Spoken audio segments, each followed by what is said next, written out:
공전무 수험생 여러분 안녕하십니까? 반갑습니다. 여러분들 늘 고생이 많으시죠? 여러분 힘내시기 바랍니다. 자, 오늘은 제 11강 시간이 되겠는데요.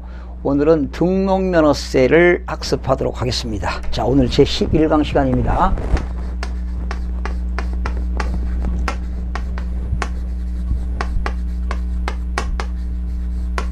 등록면허세. 등록면허세는 부동산세법 시간에 한두 문제밖에 출제가 안 되는데 거의 출제 문제가 정해져 있기 때문에 출제 가능한 내용으로 학습하도록 하겠습니다. 여러분 교재는 158쪽이 되겠습니다. 158쪽. 등록면허세. 과거에는 이제 등록세라는 것이 세금이 있었어요. 그리고 면허세가 따로 있었는데 등록세와 면허세를 합쳐서 등록면허세로 명칭이 바뀌었습니다. 자, 여러분 이 등록면허세는 두 가지가 있습니다. 등록에 대한 등록면허세가 있고, 이 등록면허세는 등록에 의한 등록면허세가 있고, 그리고 면허에 대한 등록면허세가 있습니다. 그래서 합쳐서 등록면허세 이렇게 보시면 되겠습니다. 그러면 등록면허세의 의의를 살펴볼까요? 의의. 이거는 재산권, 재산에 관한 모든 권리를 재산권이라고 합니다. 재산에 관한 권리, 재산권 및 기타 권리, 재산권이 아닌 기타 권리도 있습니다. 재산권이라든가 기타 권리를 여러 가지입니다. 취득하는 경우도 있고요. 또 민법 시간에 여러분들 배웠습니다. 권리 변동에서 권리의 설정, 변경, 소멸 이런 걸 배웠을 겁니다. 그래서 재산권이나 기타 권리를 취득하는 경우도 있고 설정하는 경우도 있고 이전하는 경우도 있고 변경하는 경우도 있고 소멸하는 경우도 있는데 여러분 교재에 보시면 재산권이나 기타 권리를 책에는 설정이란 말 나오고 변경이란 말 나오고 소멸이란 말이 나옵니다. 그래서 민법 시간에 배우는 설변소가 되겠죠. 설변소. 그러나 넓은 의미로 본다면 재산권이나 기타 권리를 취득하거나 설정하거나 변경하거나 이전하거나 소멸시키는 경우에 내는 것이 바로 그 등록면허세가 되겠는데 이러한 등록면허세의 의의라는 것입니다. 기억하세요?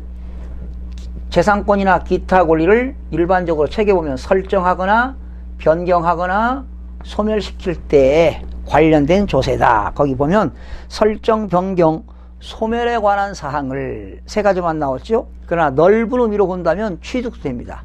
취득, 설정, 변경, 이전 이렇게 되겠는데 공부라고 하는 건 공적인 장부를 말합니다. 공부. 공부에 등록할 때 과세하는 세금이다. 재산권이나 기타 권리를 뒷줄로 보세요. 설정, 변경, 소멸에 관한 사항을 공부에 등록하는 경우에 과세가 된다. 이렇게 나왔어요. 여러분 쉽게 한번 이해를 해보세요. 좀 듣기가 좀 어려울 텐데 우리가 아파트를 담보로 제공하고 돈을 빌려오는 경우가 있습니다. 그렇죠? 그러면 아파트를 담보로 제공하고 돈을 빌려올 때 근저당권을 설정한다 이런 말을 씁니다. 근저당권 설정. 근저당권을 설정한다. 이렇게. 여러분 민법 시간에 이런 거 배우셨나요? 물권에는 8가지가 있습니다. 한번 들어보세요. 소유권, 점유권, 지상권, 지역권, 전세권, 그리고 담보물권에는 유치권, 질권, 저당권 이런 거 들어보셨죠? 민법 시간에 8가지 배웁니다. 물권을 소유권, 점유권, 지상권, 지역권, 전세권, 저당권, 유치권, 질권인데 우선 여러분들 민법 시간에 배운 그 용익물권이라고 들어보셨나요? 여기. 용익물건. 여러분, 용익물건이라고 하는 것은, 물건이라고 하는 건 물건에 대한 권리인데, 용익물건은 용익, 사용하고 수익할 수 있는 물건이 용익물건입니다. 용익, 사용하고 수익할 수 있는 그런 물건이 용익물건인데, 그 용익물건에는 지상권, 지역권, 전세권. 그러면 여러분들이 민법 시간 이런 걸 배우잖아요. 근데 우리 세법에서는 이런 지상권과 지역권과 전세권을 등기 등록하는 겁니다. 그 등기 등록할 때 지상권 설정 등기하는 것입니다. 설정 등기. 지역권 설정 등기. 전세권 설정 등기. 이런 것들을 남에게 이전하는 것은 이전 등기라고 하는 거죠. 지상권 이전, 전세권 이전. 또 이런 지상권이라든가 전세권이라든가 지역권의 그 권자, 뭐 채권 채무자가 변경되었다. 이제 채권자가 변경되는 건 이전이라고 하고요. 채무자가 변경되는 것은 변경이라고 합니다. 채무자가 바뀌는 거. 그러니까 채권자가 바뀌는 것은 이전. 또 채무자가 바뀌는 것은 변경. 자, 조금 어렵죠? 그래서 들어보세요. 용익물건에는 이렇게 지상권, 지역권, 전세권이 있는데 이런 것들을 설정 등기할 때 바로 등록면허세를 내는 겁니다. 그리고 그러면 지상권이라는 건 뭡니까? 타인의 토지 위에다가 남의 땅에다가 건물을 질 수 있는 권리가 지상권이죠. 남의 땅을 쓸 수 있는 권리입니다. 지역권이라고 하는 건 남의 토지, 남의 땅을 받고 다닐 수 있는 권리입니다. 지역권. 전세권이라고 하는 건 전세금을 지급하고 타인의 부동산을 사용 수익할 수 있는 권리가 전세권이 되겠습니다. 이런 게 용익물건이 되겠고, 또 담보물건이 있어요. 담보물건에는 유치권, 질권, 저당권이 있습니다. 그런데 이제 실무에서는 저당권이 가장 많이 나오죠. 이제 근저당권도 많이 나옵니다. 근저당권. 이 담보물건입니다. 이 민법 시간에 배우잖아요. 그러나 유치권은 등록면허세가 없습니다. 지상권, 지역권, 전세권 등기할 때 등록면허세 있고요. 역시 질권 설정도 할 때 등록면허세가 있는데 실무상에서는 좀 나중에 배우기로 합니다. 그러나 이제 우리는 등록면허세에서 주로 나오는 게 근저당권 설정 등기가 주로 많이 나옵니다. 그래서 이러한 용익물건과 담보물건 중에 일부를 등기 등록할 때도 등록면허세를 내고, 또 말소할 때도 등록면허세를 내고, 또는 그런 것들이 채권 채무가 변경되는 경우도 등록면허세를 낸다, 이렇게 보시면 되겠어요. 그래서 등록면허세 의의라고 하는 건 재산권이나 기타 권리를 설정, 변경, 소멸시에 공적인 장부라고 하는 공부에 등기 등록할 때 과세하는 조세이다, 이렇게 보시겠어요. 그러면 등록면허세 이제 의의를 살펴봤고요.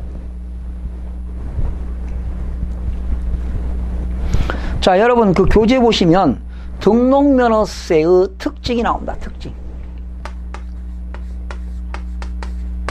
특징이 여러 가지가 나와 있죠.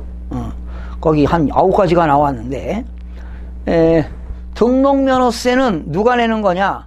등기 등록할 때, 그러니까 재산권과 그 밖의 권리를 등기 등록할 때 납세 의무가 성립되는 조세이다. 다시요. 등록면허세는 재산권이나 기타 권리를 등기 등록할 때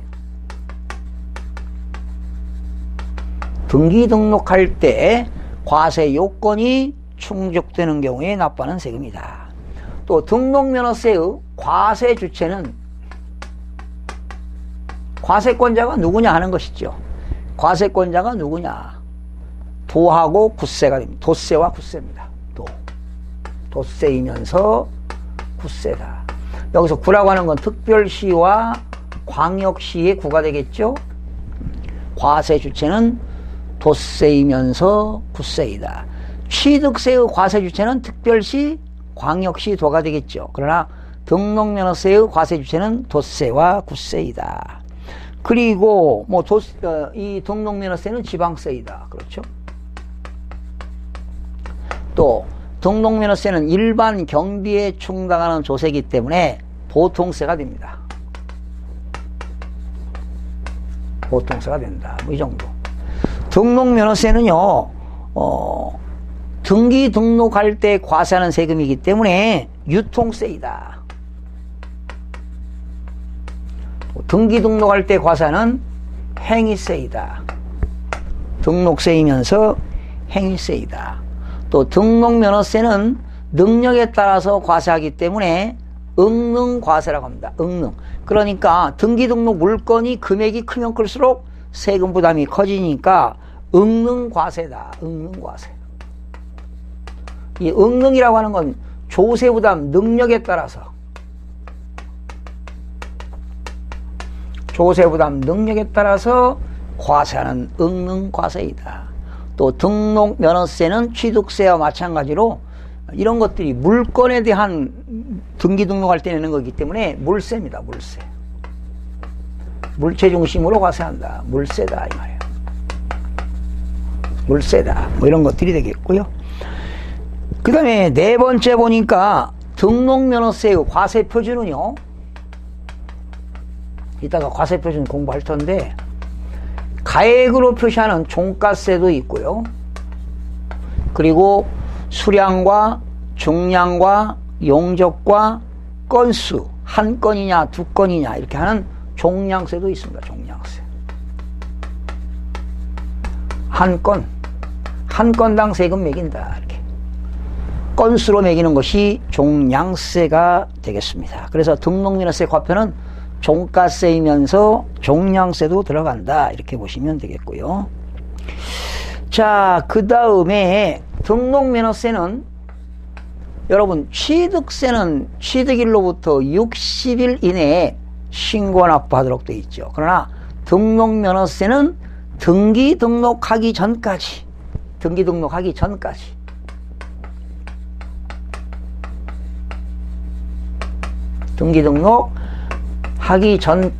그러니까 여러분이 지상권을 설정 등기해도 등록면허세를 내야 등기가 되는 겁니다. 그러니까 우리가 등기소에 등기할 때 등기관한테 등록면허세를 냈다는 영수필 그 증서를 제출해야만이 등기가 되는 거니까 등기 등록하기 전까지 신고하고 납부하여야 한다. 여러분 취득세는 취득일로부터 60일 이내에 신고 납부하지만 등록면허세는 등기 등록하기 전까지 신고 납부해야 된다. 그래서 등록은요, 등록을 안 하면 세금 안 내는 겁니다.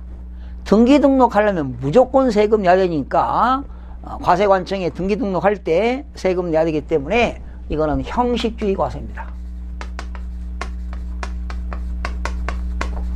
등기 등록을 안 하면 등록면허세를 안 내면 등기가 안 됩니다. 예. 요건만 갖추면 등록면허세 등기가 되는 겁니다. 그러니까 등록 요건만 갖추면 등기 등록이 되기 때문에 형식주의 조세가 된다. 그리고 등록면허세는 수수료 성격인 조세입니다.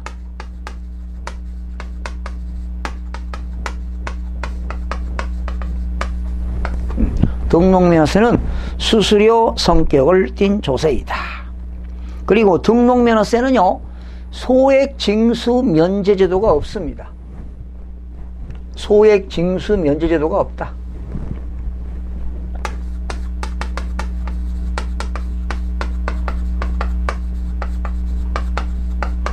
이 말은 등록세는 수수료 성격을 띤 조세이기 때문에 6,000원 미만일 때는 6,000원을 징수합니다. 6,000원 미만일 때는 6,000원을 징수한다. 6,000원 미만 시에는 안 내는 게 아니라 6,000원을 징수한다. 그렇기 때문에 소액 징수 면제 제도가 없다. 소액 징수 면제 제도가 없다. 6,000원 미만일 때는 6,000원을 징수한다. 그러니까 최저세액제가 있다는 거죠. 최저세액이 6,000원이다. 1,000원 나와도 6,000원 내고, 그렇죠? 5,000원 나와도 6,000원을 낸다. 소액 징수 면제제도가 없고 최저세액이 6,000원이다. 이렇게 보시면 되겠습니다. 자, 그러면 용어의 정의를 보실까요? 부동산이라는 거 뭡니까? 지방세법에 따른 토지와 건축물을 말한다. 선박이라는 건 배를 말하는 거고요. 거기 3번 매 한 건 나왔죠. 매 한 건이란 등기 등록 또는 대상의 건수를 말한다. 그래서 우리가 등기 등록할 때 몇 건이냐? 건별로 세금 냅니다. 그리고 특히 우리가 말소 등기할 때는 이런 경우가 있어요. 우리가 이제 법원에서 경매로 낙찰을 받게 되면은 전 소유자의 물건에 뭐 압류가 있고 가압류가 있고 근저당이 있고 이런 것들, 의무경매 개시결정이 있어, 이런 것들을 다 말소시켜야 되는데 한 건당 6,000원이 되겠습니다. 건별로 계산한다. 만약에 4건을 말소시킨다 그러면 한 건당 6,000원이니까 24,000원이 되겠죠. 그러나 이제 등록면허세 낼 때는 이따가 배웁니다만은 지방교육세 20%를 냅니다. 그러면 한 건당 6,000원 미만일 때는 6,000원을 징수한다고 그랬는데 이 6,000원에다가 지방교육세 20%가 붙습니다. 그러면 6,000원에 20%면 얼마입니까? 1,200원이니까 결과적으로 지방교육세 포함해서 7,200원이 되는 것입니다. 7,200원이 된다. 네 번째, 재산권 등이라고 나왔죠? 재산권이라 하면 금전적 가치가 있는, 즉 돈의 가치가 있는, 재산 가치가, 금전적 가치가 있는 물건. 물건이라고 하는 건 물건에 대한 권리를 말합니다. 민법에서 배우는 물건에 대한 권리는 지상권, 지역권, 전세권, 저당권, 유치권, 질권, 소유권, 점유권 8가지 배우시죠. 그리고 채권입니다. 그럼 물건은 물건에 대한 권리가 되겠고, 채권은 사람이 받을 권리를 말합니다. 사람이 받을 권리를 채권이라고 한다. 그러니까 물건에 대한 권리는 물건이고 사람에 대한 권리는 채권이 된다. 그리고 무채재산권이라고 하는 건 형태가 없는 재산권 같은 것이 되겠습니다. 뭐 특허권이라든가 실용신앙권, 뭐 의장권, 디자인권 뭐 이런 것들이 되겠는데, 이런 것들을 등기 등록할 때 과세하는 세금이다. 그래서 우리는 등록면허세를 수수료 성격을 띤 조세이다. 자, 넘겨보시면 등록면허세 과세 대상이 나옵니다. 과세 대상 범위, 등록에 대한 등록면허세는 재산권과 그 밖의 권리를 설정, 변경, 소멸에 관한 사항을 공부라고 하는 공적인 장부에 등기하거나 등록하는 행위에 대해서 과세하는 것이다. 그러니까 재산권이나 기타 권리를 등록할 때 과세하는 것이다. 이렇게 보시면 되겠습니다. 그래서 두 번째 보니까 등록의 범위가 나왔죠. 범위가 나왔는데 1번 뭐 강어권이라든가 어권, 취득에 따른 등록, 또 뭐 차량이라든가 기계장비라든가 항공기 같은 취득에 대한 등록 나와 있습니다. 자, 뭐 중요한 거 없습니다. 그러면 여러분들이 자, 좀 이해를 돕기 위해서 이런 겁니다.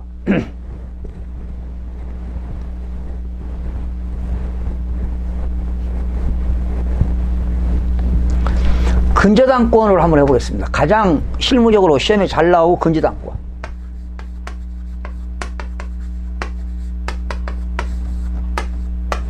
우리가 아파트를 은행에다가 담보로 제공하고 돈을 빌려왔다. 그러면 등기부에 등기 목적이 있고요. 등기 원인이 있어요. 이건 부동산 등기법에서 배웁니다. 우리가 부동산 등기법에서 등기 칠 때 우리는 등록면허세를 내야 되거든요. 우리는 세금에 관련된 건데, 등기 목적은 소유, 여기는 근저당권입니다. 근저당권 설정. 여러분, 근저당권은 등기부 갑구입니까? 을구입니까? 을구에 들어가죠. 부동산 갑구는 소유권에 관한 사항이잖아요. 을구는 소유권 이외의 권리에 관한 사항입니다. 그래서 등기 목적은 근저당권 설정이고 등기 원인은 설정 계약입니다. 설정 계약. 또, 자, 그러면 이때 근저당권자는 누구냐? 채권자입니다. 채권자. 주로 은행이죠. 우리가 아파트를 은행에다 담보로 제공하고 돈을 빌려오게 되면 근저당권자는 채권자로서 은행입니다. 그리고 채무자는 누구냐? 우리 개인이죠. 근저당권 설정자입니다.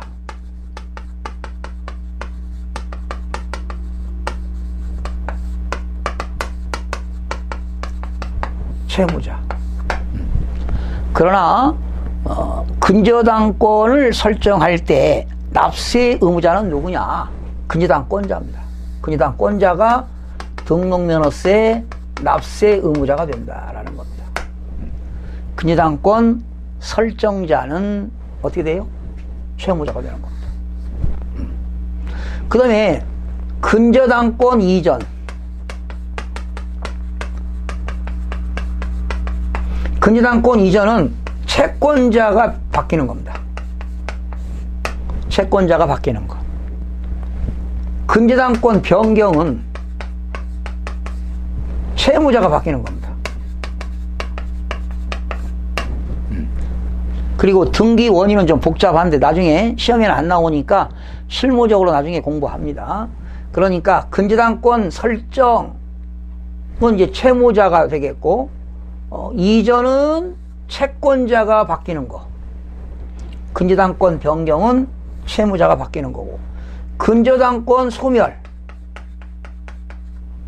근저당권 소멸은 은행에다 빌려온 돈 근저당권 설정했다가 빌려온 돈 갚으면 근저당권이 말소가 되겠죠. 근저당권 말소라고 합니다. 말소.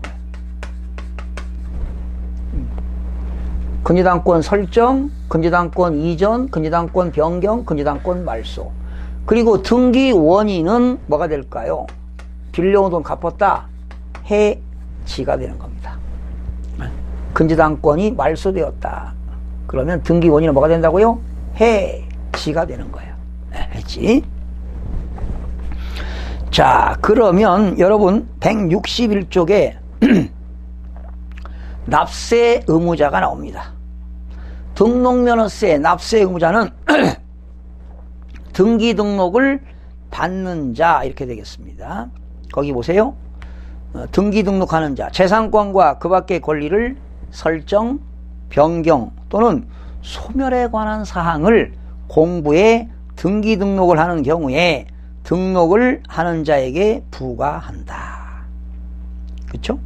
그러니까 이때 등기 등록을 받는 자는 외관상의 권리자입니다. 등기 등록을 받는 자.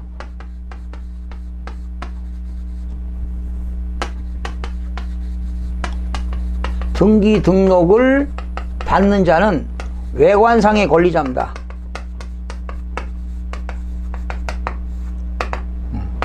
등기 등록을 받는 자는 외관상의 권리자를 말한다. 거기 박스 보니까 등기 권리자는 여러분 이거 보세요. 우리가 부동산을 사게 되면 이건 갑구에 들어갑니다.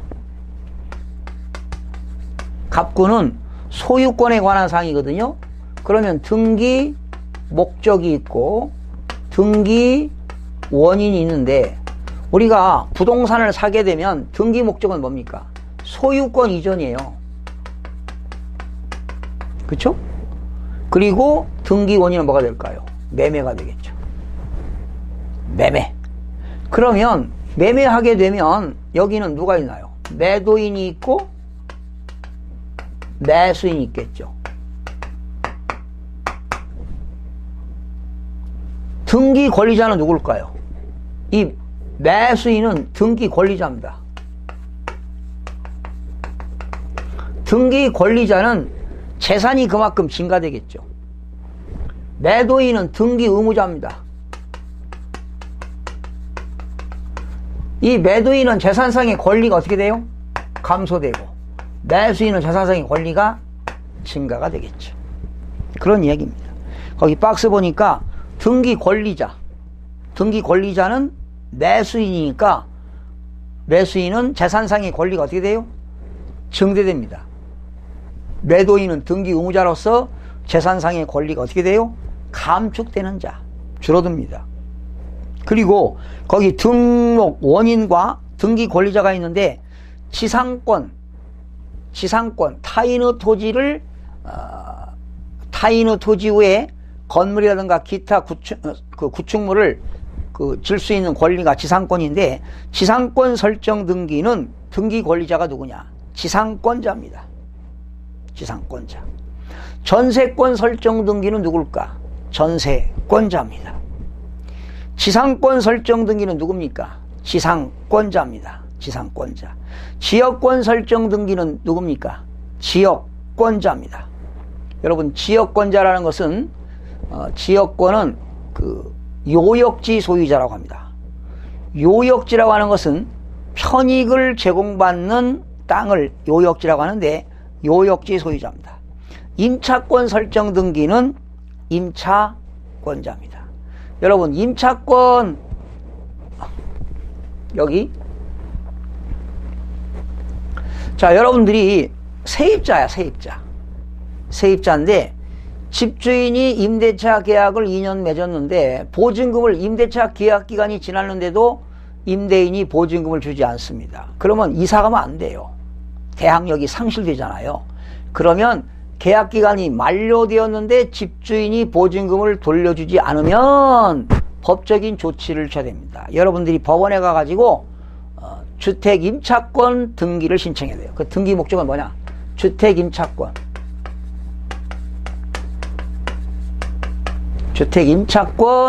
등기를 신청하라. 주택 임차권. 등기 원인은 임차권 등기 명령입니다.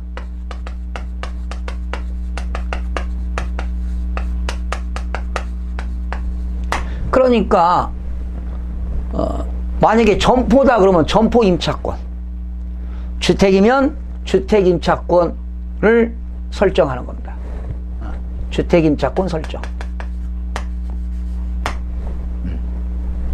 그래서 주택임차권도 을구의 등기 목적의 주택임차권 설정, 그리고 임차권 등기 명령, 법원에서 등기를 해주는 것이죠. 그러니까 법원에다가 등기를 신청하게 되면 법원에서는 등기관에게 촉탁합니다. 그럼 법원에 있는 등기관이 이렇게 주택임차권 설정해가지고 임차권 등기 명령해가지고 등기가 됨으로써 여러분들이 재산상의 권리를 확보할 수가 있게 되는 겁니다. 그래서 임차권 설정 등기는 누가 하는 거냐? 임차권자, 임차인이 하는 겁니다. 세입자가 되겠죠. 그리고 가등기는 가등기 권리자가 되겠습니다. 가등기. 여러분, 가등기에도 여러 가지가 있죠. 주로 담보가등기도 있고요, 소유권 이전 청구권 가등기도 있어요.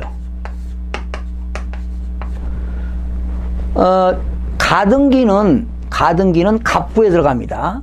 등기부 갑부에 들어가는데 이렇게 가등기 할 때도 등록 면허세를 내야 됩니다.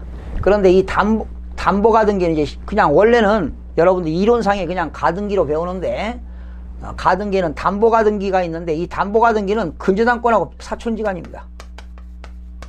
근저당권하고 사촌지간이다. 그러니까 남에게 돈을 빌려주면서 상대방의 아파트를 가등기 치고 돈을 빌려주는 겁니다. 상대방의 아파트를 내 앞으로 가등기를 치고 돈을 빌려주는 것이 담보 가등기가 되겠고요. 소유권 이전 청구권 가등기는 이런 거죠. 내가 상대방의 아파트를 사는데 지금 전체 잔금을 다 줄 수가 없으니까 일부 대금만 주고 가등기를 치고 나중에 잔금을 지급하면 소유권을 넘겨받겠다, 이런 조건으로 가등기하는 것이 소유권 이전 청구권 가등기입니다.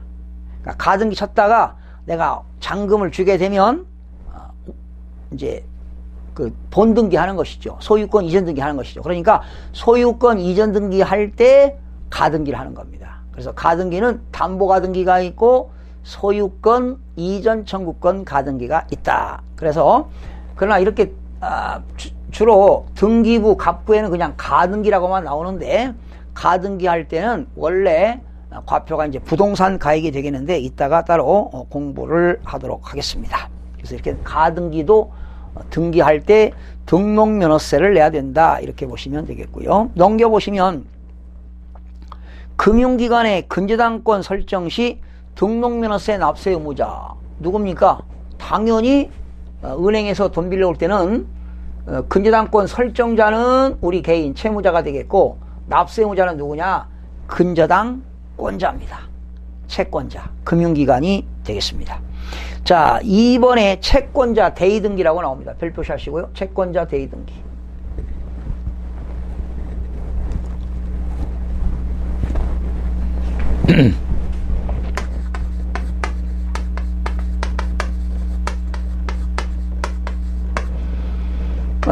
대의라고 하는 건 대신 등기한다 이런 얘기인데요. 자, 여기 있습니다. 갑이 있는데 갑소유 미등기 건물이 있는 거예요. 지금 갑이라는 사람이 건물을 가지고 있는데 갑의 건데 등기를 하지 않은 건물이 있어요. 근데 이때 을이라는 사람이 이 갑에게 돈을 빌려줬습니다. 그러면 을은 누굽니까? 채권자가 되겠죠. 갑은 채무자가 되겠죠. 그러면 을이라는 사람이 갑에게 돈을 빌려줬으면 당연히 돈을 회수해야 되겠는데 갑이 돈을 주지 않습니다. 그런데 이 갑 앞으로 건물이 있는데 등기를 안 한 건물이 있는 거지요. 그러니까 이때 을이 채권자가 이 갑으로부터 채권을 회수하기 위해서 갑의 부동산에 대해서 미등기 부동산에 대해서 대신 등기를 신청하는 것이 바로 채권자 대의등기입니다. 그러니까 채권자가 대신 등기를 신청하는 겁니다. 그러니까 갑소유 미등기 부동산에 대해서 을이 갑에 대한 채권을 확보하기 위해서 대신 채권자가 등기를 신청하는 겁니다. 누구 앞으로? 채무자 앞으로. 그러면 등록면허세 납세의무자는 누구냐? 갑이 되는 겁니다. 채무자가 되는 겁니다. 등기 등록을 받는 자니까 등록면허세는 등기 등록을 받는 자니까 갑이 납세의무자가 되는 겁니다. 거기 보세요. 여러 번 나왔는데 갑소유 미등기 건물에 대하여 을이 채권 확보를 위하여 법원 판결에 의해서 소유권 보존 등기하는 겁니다. 여러분, 보존 등기라고 하는 것은 최초로 등기하는 것이죠. 지금 갑의 부동산을 등기가 안 됐으니까 최초로 등기하는 겁니다. 이렇게 갑의 명의로 등기하는 경우에 등록면허세 납세의무자는 누구다? 갑입니다. 등기 등록을 받는 자가 갑이기 때문에 갑이 납세의무자가 됩니다. 그러나 등기 신청은 누가 했나요? 채권자가 했습니다. 그러나 등록을 받는 사람은 누굽니까? 채무자가 되는 거니까, 즉 채권자 대의등기를 했을 때 납세의무자는 소유권 보존 등기에 대한 납세의무자는 누가 된다? 채무자가 된다. 이렇게 되겠습니다. 네 번째 보니까 등록세는요, 여러분들이 부동산을 사가지고 등기하러 등기소에 갔습니다. 그러면 등기관이 여보, 당신이 직접 이거 부동산 산 겁니까? 이런 거 따지지 않는다는 겁니다. 일정한 요건만 갖추면, 그리고 내가 소유권 이전 등록 취득세를 내야 되겠죠. 취득세하고 관련된 세금을 내게 되면 등기 등록이 되는 거지, 일일이 등기관이 그런 합법성이라든가 정당성은 따지지 않는다. 거기 보실까요? 등기 등록자의 내부에 실질적인 권리의 유무, 네가 권리자냐 진정한 권리자냐 이런 거 따지지 않겠다는 겁니다.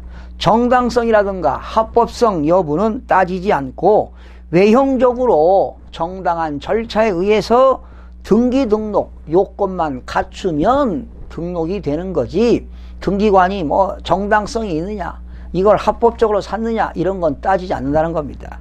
요건만 갖추면 되는 겁니다. 정당성, 합법성 여부는 따지지 않고 요건만 갖추면 등기 등록이 된다는 겁니다. 그러기 때문에 등록세는 형식주의 과세가 된다, 이런 내용이 되겠습니다. 여러분 162쪽에 보면 예제 문제 하나 왔죠?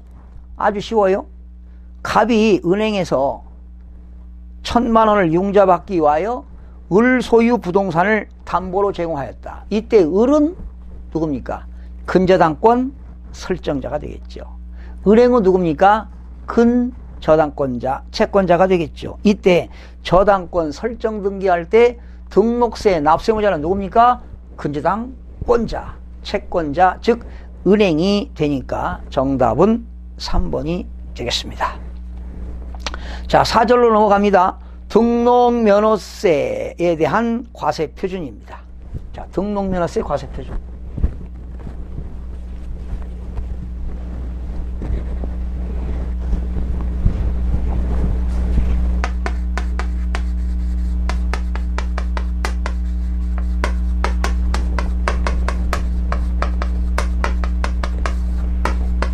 여러분, 등록면허세의 과세 표준은 가액으로 표시하는 종가세가 있고요, 수량이나 중량이나 용적과 건수로 표시하는 종량세가 있습니다. 그래서 이때 등록세 과세 표준은 크게 부동산 가액이 되는 경우가 있고요, 가액이니까 종가세가 되겠죠. 그리고 채권 금액이 되는 경우도 있어요. 금액이죠? 종가세가 되겠고. 그리고 건수를 표시하는 경우가 있습니다. 건수. 이건 종량세가 되겠죠. 등록세 과표는 부동산 가액이 과표가 되는 경우도 있고, 채권 금액이 되는 경우도 있고, 건수로 되는 경우도 있습니다. 거기 부동산 가액이 되는 경우도 있고, 채권 금액은 종가세가 되겠고, 건수로 표시하는 것은 종량세가 되겠습니다. 그러면 먼저 부동산 가액에 의한 과표입니다. 부동산 가액에 의한 과세 표준. 부동산 가액에 의한 과표는 원칙이 뭐냐? 원칙이 등기 등록 당시의 신고가액입니다. 등기 등록 당시의 신고가액.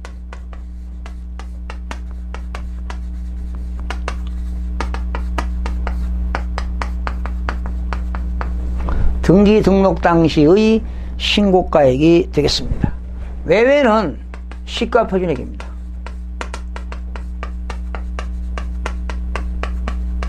여러분, 이 시가표준액이라고 하는 것은 과세관청이 정해놓은 금액이 시가표준액인데, 어느 때 시가표준액이 하느냐? 신고가 없는 경우, 미신고. 등기 등록받는 자가 신고가 없었다, 미신고가 되겠고요. 그러나 또 신고를 했는데 신고가액이 과세관청이 정해놓은 시가표준액에 미달하게 신고했다, 신고가액이 시가표준액보다 적은 경우, 신고가액이 시가표준액에 미달시. 여러분, 신고를 했는데 과세관청이 정해놓은 시가표준액에 미달하게 신고했다, 시가표준액에 미달하게 신고했다. 다시요. 원칙은 등기 등록 당시의 신고가액으로 한다. 외외적으로 시가표준액으로 하는 경우가 있는데, 신고하지 않을 때도 시가표준액, 신고는 했는데 신고가액이 시가표준액에 미달할 때는 시가표준액이 되겠고요. 세 번째는 항상 특례 규정인데, 사실상의 취득가액이 되는 경우가 있습니다. 사실상의 취득가격이 과표가 되는 경우가 있습니다. 어떤 경우냐? 국가 또는 지방자치단체 조합으로부터 취득입니다. 여러분, 지방자치단체 조합이라고 하는 것은 서울특별시도 지방자치단체, 경기도도 지방자치단체인데, 서울특별시와 경기도가 공동사업한다 그러면 조합이 되겠습니다. 국가 또는 지방자치단체 조합으로부터 취득. 그리고 외국으로부터 수입에 의한 취득입니다. 외국으로부터 수입에 의한 취득. 공매 방법에 의한 취득입니다. 공매, 여기는 경매도 포함됩니다.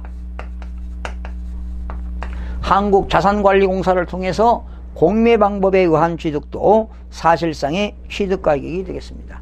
민사소송이나 행정소송에 의하여 법원으로부터 확정된 판결문입니다.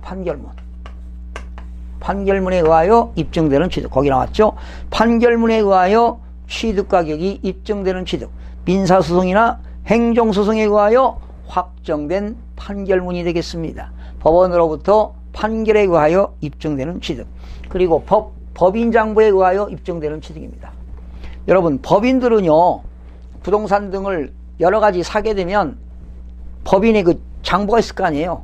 법인 장부에 의하여 입증되는 취득. 법인은 늘 사실상 취득 가격으로 실질적으로 그 등기 등록한 금액, 취득한 금액으로 기장하기 때문에 법인 장부에 의하여 입증되는 취득도 사실상 취득 가격이 과표가 되겠고요. 여섯 번째, 여러분 공인중개사법 배우지요? 공인중개사법에서는 부동산 거래 신고에 관한 법률을 배웁니다. 부동산 거래 신고에 관한 법률 규정에 의하여 검증이 이루어지는 취득입니다. 지금 부동산 거래 신고에 관한 법률에서는 계약일로부터 시장군수구청장한테 60일 이내에 신고하도록 되어 있는데 법이 바뀝니다. 바뀌었어요.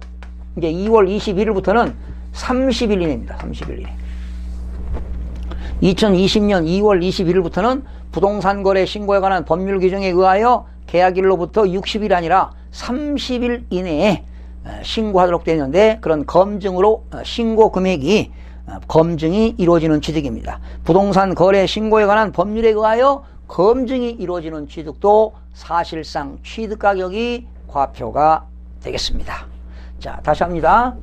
국가 또는 지방자치단체, 조합으로부터 취득, 외국으로부터 수입에 의한 취득, 공매 방법에 의한 취득, 민사소송이나 행정소송에 의하여 판결문에 의하여 입증되는 취득, 법인장부에 의하여 입증되는 취득, 그리고 부동산 거래 신고에 관한 법률 규정에 의하여 신고서를 제출하여 검증이 이루어지는 취득도 사실상 취득 가격이 과표가 되겠습니다. 자, 이제 채권 금액이 과표가 되는 경우도 있고요. 또 건수에 의한 과표가 되는 경우도 있는데 164쪽 채권 금액에 의한 과표는 다음 시간 바로 이어서 학습하도록 하겠습니다. 잠깐 쉬었다가 하겠습니다. 수고하셨습니다.